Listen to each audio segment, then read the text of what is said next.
भेज दे। किसी ने एक सवाल किया है कि अगर गुटखे से दाँत खराब हो जाए, तो क्या इससे हमारे वज़ू में कमियाँ आएँगी?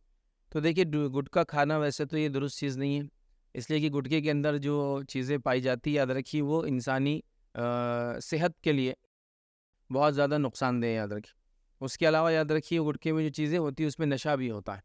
एक होता है एक आम चीज़ जो सेहत के लिए अच्छी ना हो, और एक होता है कि वो ख़ास तौर से आपकी अक्ल को मारती हो नशे की शक्ल में।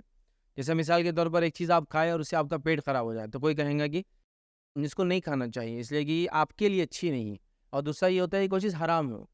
कुरान के अंदर जो खाने-पीने की चीज़ों का उसूल है, याद रखिए उसमें 2 चीज़ें अल्लाह ने बयान की, हलालन तय्यिबन, हलाल भी हो और पाकीज़ा भी हो। 2 चीज़ें कंडीशन है एक तरह से। तो हलाल भी होना चाहिए और पाकीज़ा भी होना चाहिए। तो पता ये चला कि हलाल से मुराद ये है कि वो चीज़ हराम ना हो, और पाकीज़ा से मुराद ये है कि वो आपको नुकसान ना देती हो। जैसे मिसाल के तौर पे शुगर, शुगर हलाल है इंसान के लिए, लेकिन किसी को अगर शुगर की बीमारी हो जिससे शुगर ज़्यादा इंटेक से उसको प्रॉब्लम हो, तो यहाँ शुगर भी ना खाए फिर वो। तो हलाल और तय्यब का मामला है हमारे पास। लेकिन यहाँ मसला है गुटखे के साथ, गुटखा हराम भी है और तय्यब भी नहीं है, पाकीज़ा चीज़ भी नहीं है, याद रखिए। तो लिहाज़ा उसके खाने से देखिए आपके दाँत खराब होते हैं, उसके खाकर थूकने से दीवारें खराब होती हैं, और जो भी इंसान इसको खाता है समाज में उसको अच्छा तो नहीं समझा जाता है। और एक शरीफ इंसान इसको कभी खाता भी नहीं, याद रखिए।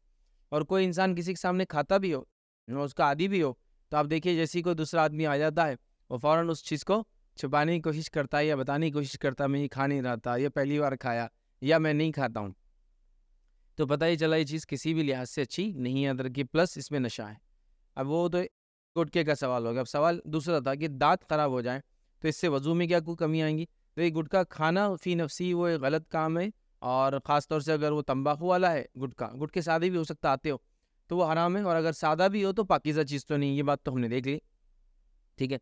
अब उसके खाने से अगर दाँत खराब होते हैं, तो याद रखिए दाँतों की खराबी का वज़ू से कोई लेना-देना नहीं है। दाँतों की खराबी का वज़ू से कोई लेना-देना नहीं है। जैसे एक इंसान ने 2-3 दिन मुँह नहीं धोया, तो आप देखिए ऑटोमेटिकली दाँतों के ऊपर एक लेयर जम जाती है।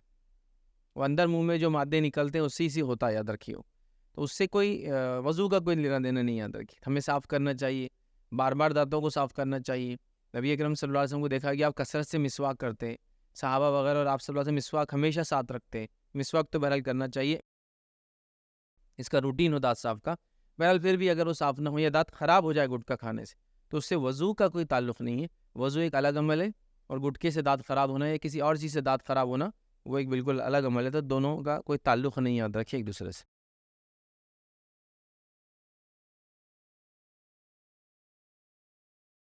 अस्सलाम वालेकुम। आप भी हमारे इस काम में ताउन करें अपनी ज़कात और सदक़ात के ज़रिए। डोनेशन डिटेल्स के लिए डोनेट पर क्लिक करें। अगर आपको हमारे वीडियोज़ पसंद आए हैं, तो इसे शेयर करें और सबके हक़दार बनें। रोज़ाना हमारे वीडियोज़ को पाने के लिए हमारे यूट्यूब चैनल को सब्सक्राइब करें और बेल आइकन दबाएँ। हमसे दीगर सोशल मीडिया पर जुड़ने के लिए वीडियो में दिए गए आईडीज़ को सर्च करें। जज़ाकल्लाह।